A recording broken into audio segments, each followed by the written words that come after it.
Kung diin gani nga waay dun tuya mo kag pangitaon. Always man lang amo na, permi lang sa urihi ang paghinulsol. Pero amo man gid na, 'di ba?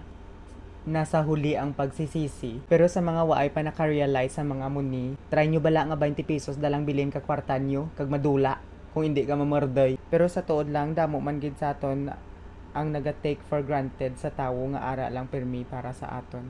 Kay man, we always thought nga ara lang sila permi para sa aton. Pero pag abot sang adlaw nga wala na sila, wala ka na choice kundi mangayo pasensya sa kaugalingon mo dira ka na dayon mahinulsol. That's why dapat you don't have to wait for someone to run empty before you start loving them. Kay man, bisan anhon mo na ka-try balikan ang tanan nga moments, hindi na pareho sang una. It will never be the same. Gani kung may ara nga tawo nga importante sa inyo subong, show them and tell them that you are grateful to have them and say thank you while you still can. Appreciate those people.